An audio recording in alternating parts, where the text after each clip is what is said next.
All right, guys, college basketball model betting update. It's been a struggle. It looked like I might have been turning the corner, and then all of a sudden, February 6th happened. But no fear, we're going to talk about it because that's what this channel does. We talk about our losses. We do not hide from them. We do not run from them. We do not ignore them. We talk about our losses probably more than our wins on this channel because you truly learn the best from failure. If you ever come across a channel that doesn't talk about their losses, they're probably full of crap. All right, so picking up over the past couple weeks, had a bad couple weeks, week 9 and week 10, but then week 11, plus 5 units in week 11. I was like, okay, maybe we're slowly turning the corner, getting back up to profitability. And then February 6th happened. February 6th was terrible. Now on February 6th, I made 3 spread bets, 0-2 and 1. They were all road favorites. That was the problem. Same with the money lines. Pretty much all these money line plays are road favorites. I lost 7 times on these money line plays, but 5 of them were favorites, and they lost. And that's the killer. You want your money line favorites, like I said, to be your firewall, to basically pay for your shots on the dogs. I made 2 dog shots that night on Stanford and San Diego, and both had heartbreaking losses that went down to the final minute, but none of those moneyline favorites came through. They were all road favorites, and it was just one of those nights, right, where nothing went right. I haven't made any plays since then. So here's what the daily graph looks like. You can see that big drop, biggest drop of the year, worst night of the year right there, and it's flatlined since because I haven't made any plays. And you can see the week-by-week results right here. You know, we had finally had that winning week for a change after 2 losing weeks, but back down to minus 12 units in one night.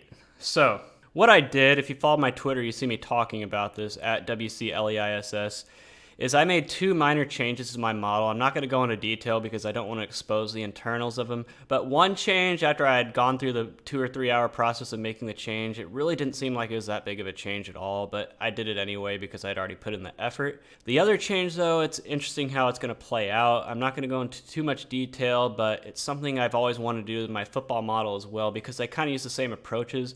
But I'm finally pulling the trigger on it. It takes one more step in my daily routine, but it's not too big of a deal. That's honestly the reasons I haven't done it in the past is because I didn't see the need. You know, it's one extra step in your routine, and things have been going pretty well. But I'm going to finally pull the trigger on that part, and I think that's going to make a bigger impact than the other change I made. But whenever you make a change to your model, you have to pretty much start over when it comes to keys and everything. So I had to make a new edge file, and I'm starting at day 90. So I've done it for 2 days so far, day 90, which was this past Friday, day 91, which was yesterday, Saturday. And so I have 148 games worth of results so far. And so far it's been a mixed bag. Like the blender and ATM, yeah, they're negative, but they're beating the expected loss. See, here's the expected loss up here. So they're lower than that. So whenever you're beating the expected loss, you probably will be able to generate some good keys.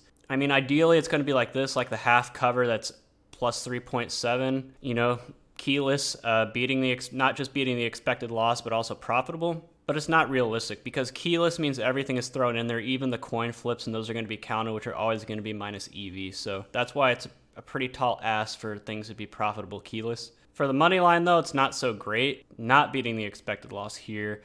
Minus 17 on the ATM. And the money line had kind of been my strength all year up until this past Thursday when I lost 12 units. So it looks like that's going to continue, at least in the new iteration. If we come in here and see which games were actually played. See, I see some dog wins in here, but mostly losses. A lot of dog losses. Like I said, we can do the report builder, just break it down into detail. But this is what the money line side looks like. Nothing good on this side at all. But like I said, it's only 2 days, 148 games worth of data, so it's not a big enough sample size to draw any hard conclusions from yet. But the standard error is lower than what we were having in our older iteration of the model, which is in the 9s. So the standard error is improving, and I expect that to happen as you get more data to work with, but that just means that the odds are going to be tighter as well. So if we come here into my key generator file, basically my key generator file is like that report builder. If you watch my video on how to build a tracking spreadsheet, what this does is it basically goes through 657 different combinations of metrics and automatically inputs the numbers right here, you know, and automatically runs it, and then it tries to find which combination is the best. So it's pretty much an automated report builder loop. And what I do is I rank it on index, which is the peak total, which is how many are within the peak range, times the peak ROI. And so ideally you want the perfect mix of a high peak total and a high ROI. And that's why I do the index. So right now it's the half cover percentage, which is profitable keyless, and the dime quarter on the margin side that has a ROI of 8.2% keyless. But with the keys, it's 11.9% with 62 games in the peak range. So that means basically half the games are profitable in that key set right there. So that's how I rank my keys and determine which ones to pick. For money lines, though, money lines are in blue. You have to scroll all the way down to money line nickel quarter. Only 12 within the peak range, but a ROI of 30.9%. So if you were to extrapolate that times 4 to get in that 600 range, you're talking about a 48 sample, which is pretty good. So if this is an indicator of anything that can be scaled to when it has enough games to draw conclusions from, so I think there might be something there that we can work with. But we can come over here to the report builder and examine why exactly the money line was so bad. So I just ran the report, just money line keyless. All money lines have to be 201 or higher, and this is what we get, no peak at all, so there's no value. Actually, one peak. If the money line value is 30%, you have a 1, but that's too small.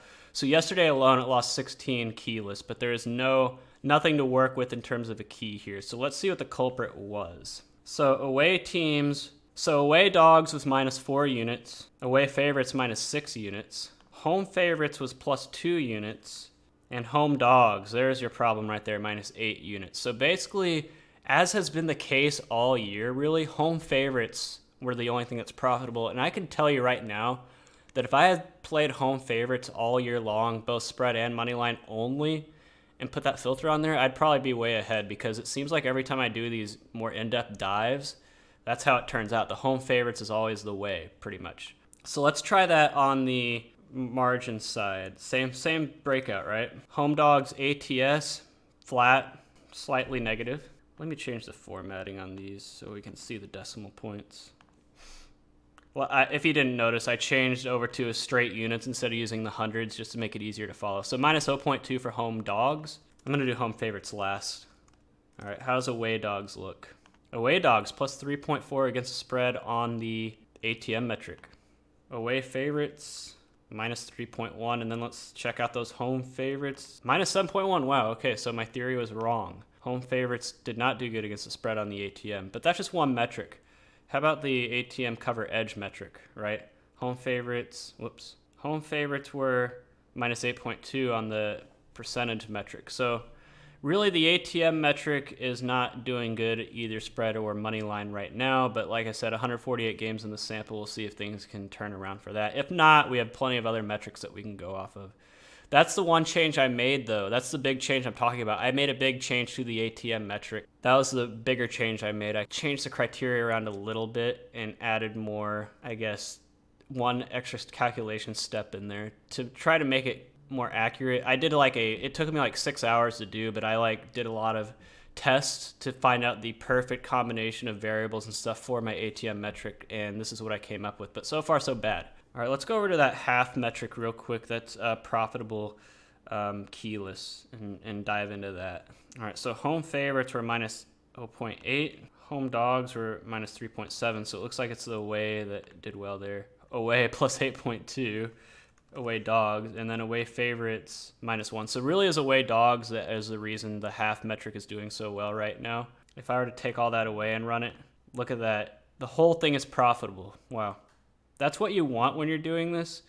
You want your peak value to be the last number, which it is. So in a perfect world, that's how it works out. So right now it is for that, but that doesn't mean it's usable, because like I said, we only have 97 games in the sample for that one. So that's a wait and see approach. But we really got a month, a little less than a month left of the regular season, and then we got championship week, which is, in my opinion, the most exciting 14 days of the sports calendar.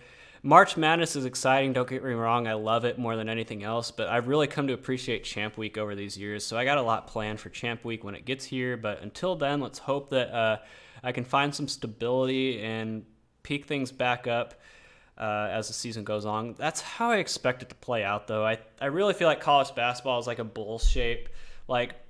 The beginning of the season, the reason it's so profitable is because your preseason metrics are just better than what Las Vegas is using. But once the preseason metrics wear off and we're actually using actual season data, then the odds makers have the edge because they just have more avenues, right?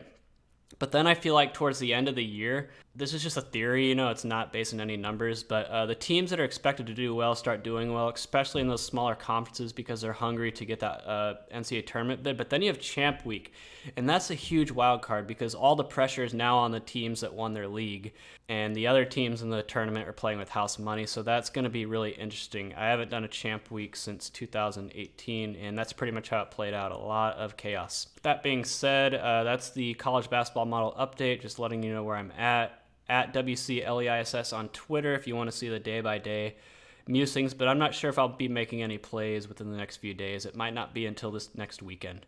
Well, until next time, this is Sports Betting Truth signing off.